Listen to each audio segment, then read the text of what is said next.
Hey everybody, this is Ninja Burrito, and I'm coming at you with a different style of video today because I injured my thumb playing too much Ninja Gaiden Ragebound. I've been trying to S++ rank, or the highest rank, all of the levels in the game, and I put in so many hours trying new strategies, learning new things, that the nerve in my thumb is very upset to the point where I'm actually wondering if I have lasting nerve damage. It's been over a week of it screaming at me, so I am in full blown no using that thumb, no playing the games, and it sucks because I want to go back in and play more. So in the meantime, I want to talk about games and what's going on in the games industry right now.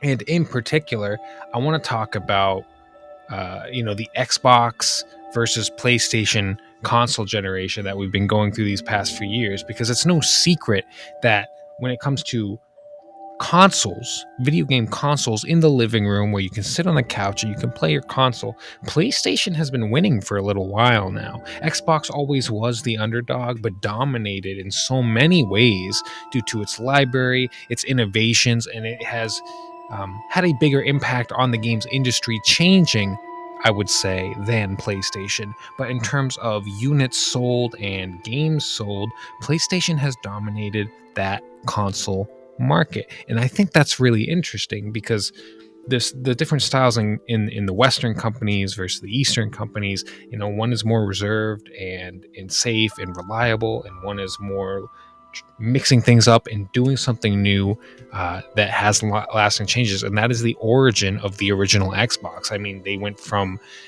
an idea to a finished product in a year, and the finished product was good. It was stable. It didn't crash and burn. And then it had a library of games that people consider to this day unmissable. Why is that relevant today? How does that relate to Ninja Gaiden? It's all going to connect in this video for you. So I've been hearing a lot about this idea that Xbox started with a long time ago. This idea of betting on the future and not betting against it. And this is an idea that they talked about a lot with the original Xbox. When it came to features like, we want to ship with a hard drive inside the console, no memory cards. We want to ship with an Ethernet port so that we can connect to the internet, even though nobody was really gaming internet wise for the most part at that time. Not in the living room. I mean, some people were playing EverQuest and stuff like that, but for the most part, in Counter-Strike as well, right? But for the most part, like, that wasn't everybody. Not everybody, a lot of people were still on dial-up for their internet, which is just, in the 256K modem and whatever, right? So they bet on the future there, and it ended up shifting the gaming market so that now all consoles have internet. Now, the Dreamcast had internet already, but it didn't work out, right? It didn't work out. The Dreamcast didn't work out, And Xbox said, no, we're going to make a beast of a console, something that's better for developers, right? Something easier to develop on. We're going to make it have internet access and social features, and we're going to deliver content via the internet, DLC. We're going to be able to do that. We're going to make a console that is badass. And that was the idea, and they achieved that. But in the past few years, people have been saying, Xbox, it seems like you're abandoning your console. You're abandoning your Xbox fans, your gamers. Where are you, Xbox? Why are you not winning this console generation? It seems like I'm on the losing team. And I always kind of cringe a little bit when I hear that, because it seems like the vast majority of people may be missing the bigger picture here. And we might actually be facing a revolution or a change in the games industry very, very soon. One that could change how gaming works for all of us. And I think that's pretty interesting. So what am I talking about here? Well, let me catch you up on what Xbox has been doing for the past few years, why it's important, what changes it could lead to, and why it's no longer about Xbox beating Sony or PlayStation, Xbox beating Nintendo. It's now more about Xbox creating a place where gamers and developers both win. And I think that's interesting. So in today's market, right, let's just explain how this works. PlayStation comes out with a new game. They say, we got this new game called Spider-Man. You can play as Spider-Man, and everybody in the world wants to play as Spider-Man. But they say, you got to buy the PlayStation console to play Spider-Man. And the PlayStation console is a living room console for you to sit on the couch and play your games. If you're a PC gamer who also has a PlayStation, you can't play Spider-Man on your PC. You're limited to the PlayStation. You've got to go to your PlayStation to play Spider-Man. And maybe they deliver it to you digitally, maybe it's locally, maybe it's online only, maybe you stream it through a PlayStation service, whatever. But the point is, you are playing that game on PlayStation. Now, maybe in a couple years they go, okay. You've waited long enough, PC people, right? You wanna play Spider-Man on your PC. You wanna like really push Spider-Man to see everything your PC can do. You wanna go the distance. In a couple of years, you'll get Spider-Man on the PC. Let's say they say that, right?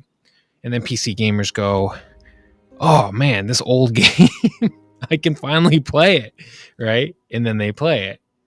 But they had to wait 2 years. And a lot of them are going to say, look, I didn't want to wait. I don't care anymore. And a lot of them are also going to say, well, I did care. I just ended up playing it on PlayStation. Now I really don't want to buy it again. It's a lose-lose for the gamer to have to purchase the game again just to play it on their PC when they already own the game on PlayStation. And then developers, from a developer perspective, right? They set out with budgets and development timelines and goals all around the idea of making Spider-Man on PlayStation. So they get a deadline and a goal, and they go for that deadline and that goal. And then they've got to put in extra development work to make that PlayStation specific experience work for PC. There's a lot of things to consider on the hardware and technical levels, different processors, different operating systems, different types of hard drives and RAM, and yada, yada, yada, yada, yada, that it all has to play nice with, different types of drivers. All of these things have to work. And that gets skipped in the development process for just PlayStation and then gets worked on later. That's why, they say do it later, because we can wait. We can make sure people are buying our console. We can make them feel special for buying our console. But really what they're doing is they're limiting you. And I think that's interesting. You're made to believe that when you buy these consoles that you're picking the side that will win, because that's how it felt back in the day. But really what you're doing is picking your set of limitations. Which side has the limitations that I'm okay with? Which ones have the games that I want the game so badly I'm willing to put up with the limitations, right? Or rather, avoid the limitations by picking them, maybe is another way to put it. Avoid the limitation of not being able to play my game the way I want to by picking this console over that console. Maybe you want to play it on PC. Do you buy a PlayStation just because it's just not an option for you? Xbox has been, of course, traditionally the same way with their exclusives. But in the past few years, Xbox has shifted away from this mindset of console exclusivity and console first gameplay, and instead has been building a network. Let's kind of go back through the years.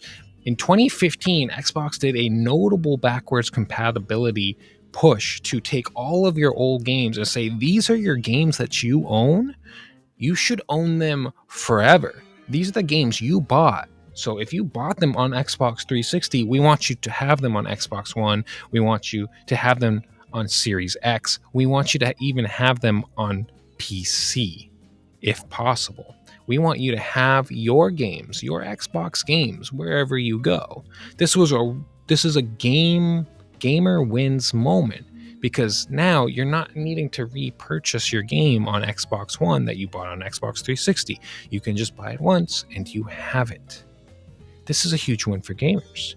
Then in 2016, they go in to be a leading innovator in accessibility options, always a huge move. So we get more people able to game than ever. And actually, I think it's pretty cool that some of their stuff is being used by the medical community to help people with disabilities more than I would have ever expected to come out of Xbox. But that's, on the docket during this time frame.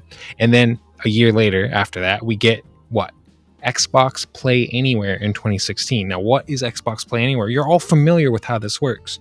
You unlock an achievement on your Steam Deck, and that achievement is unlocked when you go back to play on PC.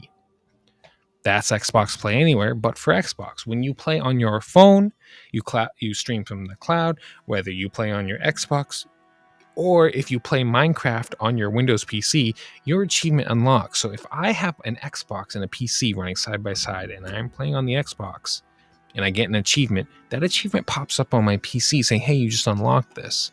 It doesn't matter where I play, it just matters that I play, right?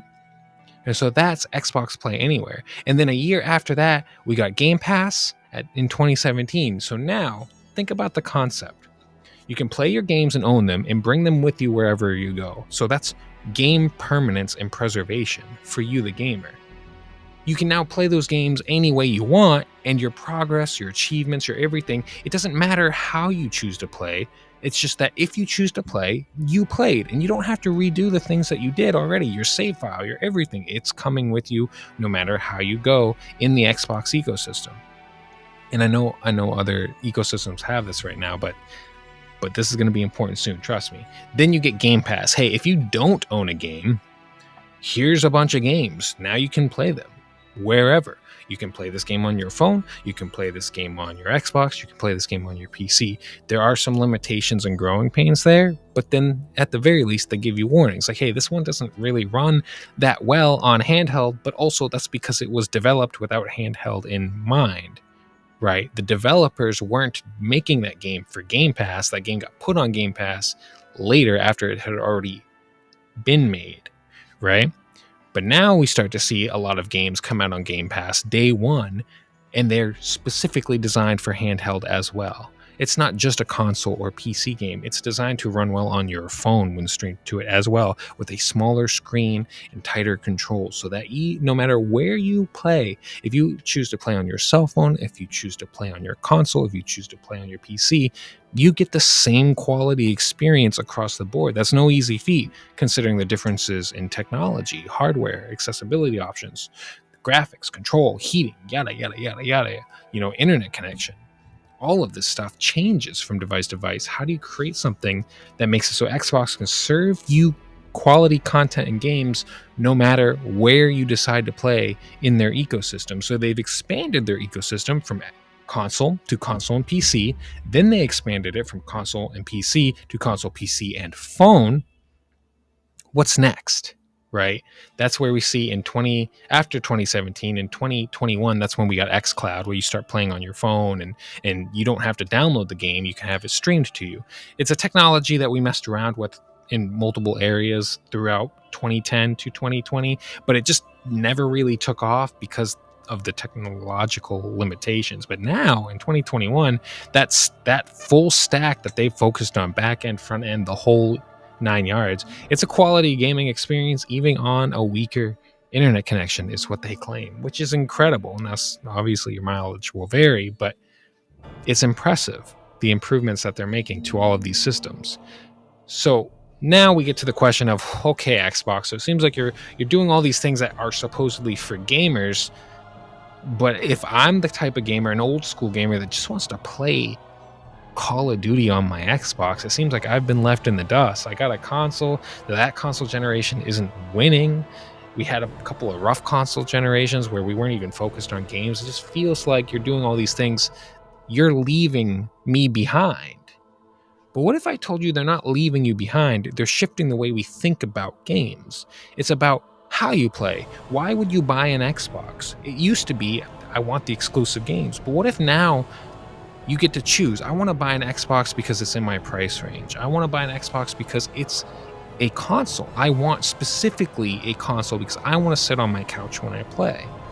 Okay, well, why not buy a PlayStation? Well, what if the argument was it's okay if you buy a PlayStation? Because you're still going to be in our ecosystem. If you prefer the PlayStation controllers, if you prefer that environment, what if it's okay that you go there because we still want you to have all your games? Even if you go to PlayStation, we still want to serve you, the gamer, even if you go to PlayStation. We want you to have your games. We want you to have your ability to play anywhere. We want it so that if you unlock a trophy on PlayStation, the Xbox version of that achievement also unlocks for you. We want you to have your friends. If you're on PlayStation and you're playing Call of Duty, we want you to see who's online playing on Xbox, and we want to create a world where it doesn't really matter.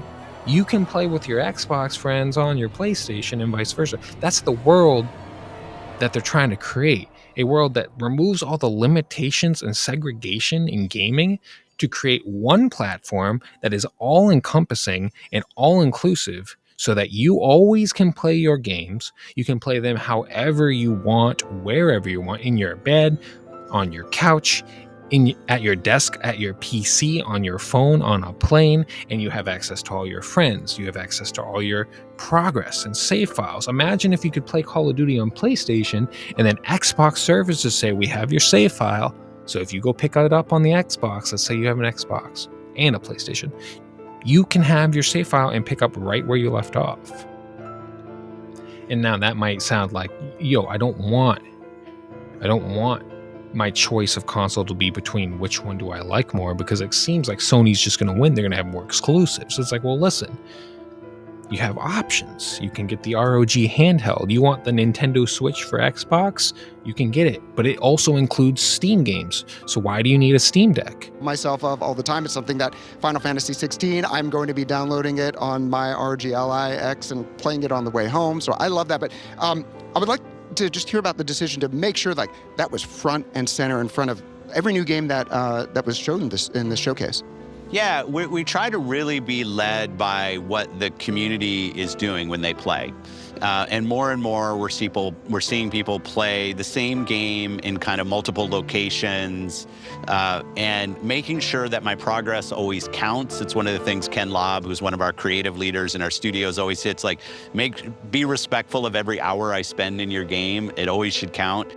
You can get the Xbox handheld that has the Xbox architecture and ecosystem, also includes Battle.net, all the Blizzard games, also includes all your Steam library, and at some point, maybe even more, right? This is where Xbox goes from a console to a platform. And historically, we've called Xbox a platform because it has a store, it has social features, friends list, yada, yada, yada. But we're talking a global platform here, where Xbox Game Pass allows people not on an Xbox console, on Nintendo Switch or on PlayStation to play Xbox games. Well, you can play Ninja Gaiden 2 that you bought on your 360, but now you're 40 years old and you own a Switch 2, you still own your game and you can still play it on Nintendo Switch 2. If you want to. Your choices, your ownership, the gamer wins. But here's the difference. With the power of Game Pass and the ability to deliver games as a service, and with xCloud streaming, and with console availability, PC, PlayStation, Xbox, whatever, what if you take that idea and you hand it to developers and say, you don't need to spend 2 years porting your games to PC anymore.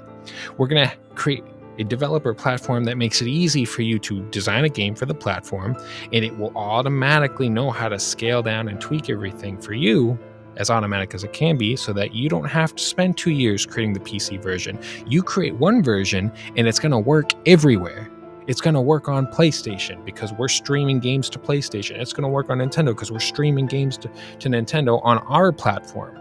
Our cloud platform, our infrastructure, our hardware to their hardware. That's virtualization, baby, right? It's going to work on everywhere. Developers are going to want that because that is faster dollar to market. You don't have to wait to tap into your PlayStation homies. You get them immediately. You don't have to wait to tap into your PC homies when you make an Xbox game or Nintendo Switch. You want to make a game for Nintendo Switch? You don't need to wait to get that game to Xbox and PlayStation and PC people. It's instantaneous because that's Xbox as a platform. That's Xbox developer services. So you have Game Pass globally for everyone. You have xCloud globally for everyone. You have, whether you play on PC or phone, and you get access to all your storefronts. So it doesn't matter where you buy games. If I buy a game on Steam, I want Xbox to know that game exists, understand what gaming storefronts I might be buying from, and so I'll be logged in. I'll have Xbox connected to Steam, so Xbox will say, we noticed that you purchased this game on Steam. You purchased, I don't know, Undertale 2, right? Undertale 2 comes out. Delta Ruins is a huge success, then he makes Undertale 2, right? You bought it on Steam. Well, hey, listen, you own it. Here it is. You have it on Xbox as well. You want to play it on your Xbox device? go right ahead. We'll even stream it for you on our architecture. Why? Well, you pay our monthly subscription fee for all of our services. You pay your $10, $15, whatever. So if you want to buy a game on Steam, you can play it wherever you want, man. On your phone, you can play it on your Xbox, you can play it on your PlayStation. We don't care. We want a gaming ecosystem that reaches everybody and gives you the choice. And then developers are like, yeah, man, I made this game so it runs on whatever screen you want. You can run this on your refrigerator if you want. Because the platform was designed to do that for them, or to make it easy for them, easier. And that removes this need to learn how to build for all the different architectures. I don't need to learn to develop for Switch 2 anymore. I can just develop it for Xbox as a platform, and it will be on Switch 2. It will be on PlayStation, right? They want to innovate the way the silicon works. They want to push everything forward in the gaming market. And I think that's really cool, because I would love to talk. Like here's an issue I have in today's modern day. If I play Diablo 2 on my Xbox One, it logs me into Battle.net, tells every one of my friends that I'm online, and they can message me, but I do not see those messages on my Xbox. So I'll find them days later on the Battle.net app and be like, oh, I have all these DMs because people wanted to play with me and I didn't see them. That would not be an issue anymore.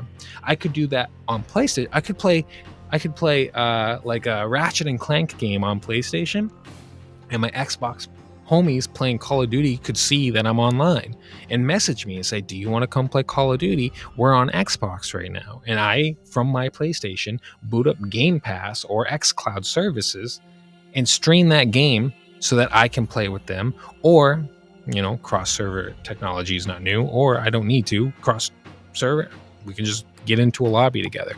Whatever the case is, and this could apply to all sorts of games, old and new. This is why this is so exciting for a discussion, because whether you are a PlayStation diehard, an Xbox diehard, a Nintendo diehard, or a developer, it seems like what they're trying to create here is a win for everybody.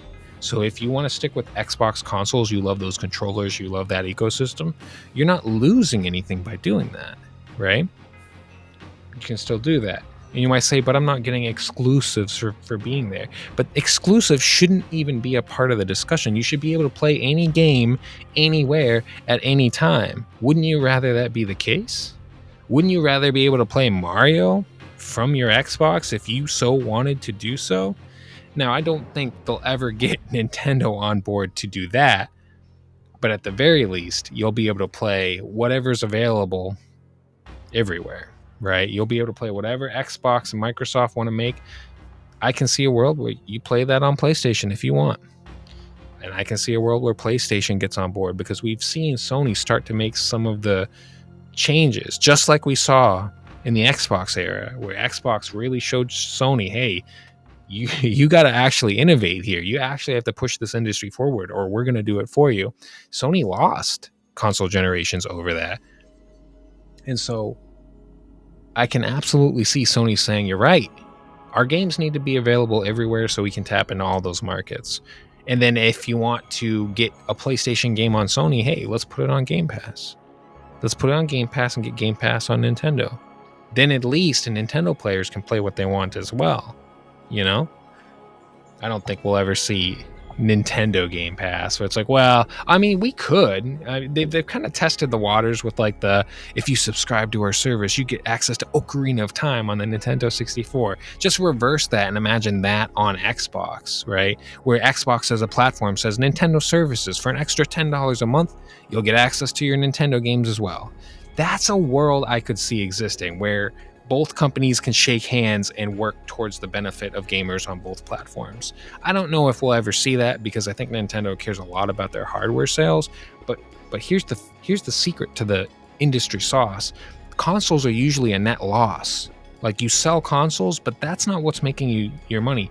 Selling consoles is trying to cover the cost of making the console. What really gets them their money is game sales. And now, beyond game sales, we also have subscription services. That's really where the money's coming in. So if you can pay a subscription service and gain access to everything, everywhere, all the time, instantaneously, and do whatever the hell you want, that's pretty sick, in my opinion. That is pretty sick, right? I no longer have to buy 600 versions of Minecraft for my kids. I can buy it once and we're good to go, which was not always the case. So anyways, that's my long rambly take because I can't play Ninja Gaiden Ragebound, and I see this coming to fruition in a world where the emulation and the streaming reach such a point that you can stream games that are only accessible on like the OG Xbox or like only accessible on the Xbox 360, like Ninja Gaiden 2, the original version. Imagine being able to play that game wherever you wanted. That is an incredibly attractive idea to me as a gamer, as a lifelong gamer. But also it opens up, like, what if you could play World of Warcraft on your PlayStation if you wanted? That's a reality, man. That's a reality that could happen. You know, that's no longer fairy dust and sprinkles in the dreams of our forefathers, you know? That's a thing that can happen. The possibilities are opening up now. And the company leading that charge is Xbox. So I would like to hear your thoughts. I would like to see what dreams in gaming you would like to see come true and how they might impact you. And I mean, for me personally, like one of my favorite games, Nier Automata, right? 100% did it on Steam. Bugs the hell out of me that on Xbox it doesn't say I've done it, right? I would love to just be like, this is my gaming profile, my one gaming profile that represents everything that I do. I would love that.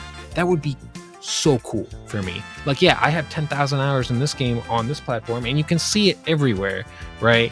So that I'm not like, oh, blah, blah, blah. I got this newbie profile. I want my unlocks. I want my achievements. I want my cosmetics, right? I want all that stuff to go with me wherever I go so I can play my way as myself the way that I want. And I want to be able to have agency in my decisions of how I play. I want to be able to play on a plane. I want to be able to play in my bed. I'm feeling like being cozy, playing for an hour in bed and then going to sleep. I want to be able to do that. I want to be able to go to the park and be like, yeah, I'm going to go on a walk, go to the park, hang out, and then I think I'm going to just play a game there for a little bit and then head home, you know, enjoy the nice weather outside so I don't have to be cooped up in the house.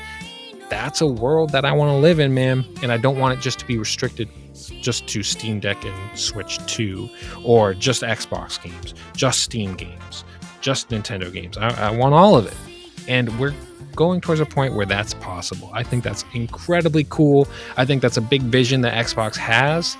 And that's it for me, guys. So until next time, this is Ninja Burrito. Hopefully my thumb heals soon and we can get back to Ragebound.